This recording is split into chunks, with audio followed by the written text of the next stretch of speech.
কবর জিয়ারত মানে তো ওইখানে গিয়ে কোরআন পড়াও নয়। কবর জিয়ারত এতে যত আলোচনা আসলো, এতে জিয়ারতের নিষেধ করা তো আসেনি।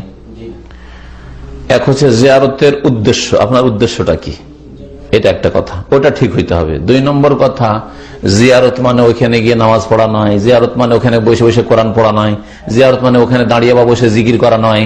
হ্যাঁ, জিয়ারত মানে এই নয় যে কবরকে ঘিরে চারিদিক থেকে দোয়া করবেন, দেখে মনে হচ্ছে কবরওয়ালার কাছে চাইছেন, এরকম না। দোয়া করবেন কিবলামুখী। প্রথম জানেন যে কবর জিয়ারতের উদ্দেশ্য কি। কবর জিয়ারতের উদ্দেশ্য হচ্ছে দুটি। কবর জিয়ারতের উদ্দেশ্য হচ্ছে দুটি, একটা হচ্ছে নিজের ফায়দা, আর একটা হচ্ছে কবরওয়ালার ফায়দা। নিজের ফায়দা সম্পর্কে নবী সাল্লাল্লাহু আলাইহি ওয়াসাল্লাম বলছেন, জুরুল কুবুরা ফাইন্নাহা তুযাক্কিরুকুমুল আখিরাহ। তোমরা কবর জিয়ারত করো, কবর জিয়ারত করলে আখিরাত পরকাল স্মরণ হবে।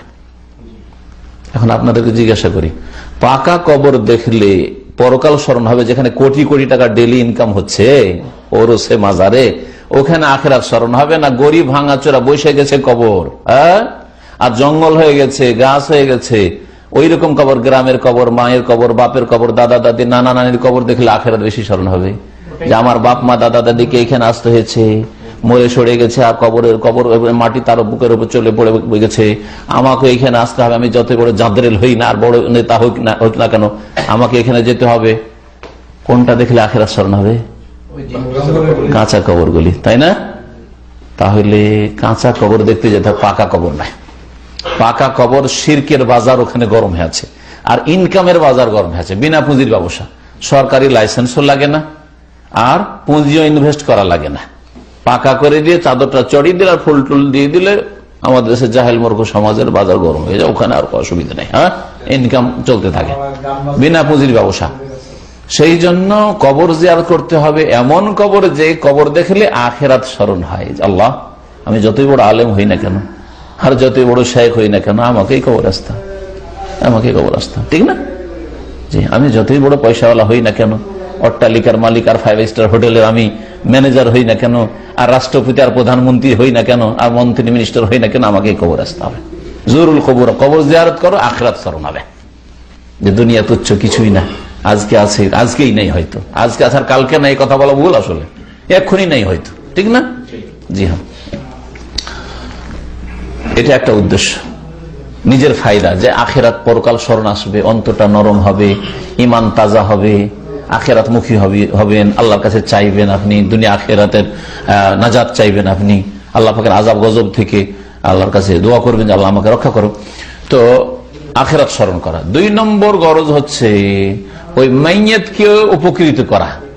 সালাম দিলেন, শান্তি আল্লাহর পক্ষ থেকে নাযিল হবে, আর কবরে আযাব হালকা হবে। তারপরে দোয়া করে আল্লাহ পাকের কাছে দোয়া করেন, আল্লাহ এই মাইয়াত যদি আযাবে থাকে তার আযাব দূর করে দাও, এই মাইয়াতের মর্যাদা উঁচা করো, হ্যাঁ, গুনাহ খাতা মাফ করে দাও, বালা মুসিবত দূর করে দাও, এর শাস্তি আছে দূর করে দাও, এর কবরকে প্রশস্ত করে, যে দোয়া করলেন। তো ওই কবরওয়ালার ফায়দা হলো, দুটো ফায়দার জন্য, একটা হচ্ছে নিজের ফায়দা আখিরাত স্মরণ, আর কবরওয়ালার ফায়দা যে ওর জন্য দোয়া করলেন, সালাম দিলেন, ওতে কি হবে? আযাব থাকলে দূর হবে, আর আযাব যদি না থাকে তো মর্যাদা উঁচা হবে। নেক মানুষের কবর, ভালো মানুষ, তাহলে মর্যাদা উঁচা হবে। বুঝা গেছে? তো এই দুটি উদ্দেশ্য। আর তৃতীয় উদ্দেশ্য যদি থাকে যে কবর জিয়ারত কেন করছি, যে কবরওয়ালা দিতে পারে, কবরওয়ালার কাছে চাইলে পাওয়া যেতে পারে, কবরের কাছে হাজির হইলে, মাজারে হাজির হইলে, ওখানে ওলি ওরা না চাইলে ওনারা দেন, খালি হাতে ফিরান না, তাহলে শিরকি জিয়ারত। এটা হচ্ছে শিরকি জিয়ারত। উদ্দেশ্য চেঞ্জ হয়ে গেল। উদ্দেশ্য কি? তার কাছে গেলে কিছু পাবো। বাবা দিতে পারবেন, আটরসি বা শাহজালাল বাবা দিতে পারবেন, হ্যাঁ, খাজা আজমেরি দিতে পারবেন, চিশতি দিতে পারবেন, সেই জন্য তাহলে শিরকি জিয়ারত। আচ্ছা, এটা করলেন না, হয়তো এর চাইতে একটু কম, আল্লাহর কাছে গিয়ে চাইবো, কিন্তু ওলিউল্লাহর কবরের কাছে যদি চাই তো আল্লাহ দ্রুত দুয়াটা কবুল করবে। এই জন্য শাহজালাল যাচ্ছি, ওখানে গিয়ে আল্লাহর কাছে সন্তান চাইবো।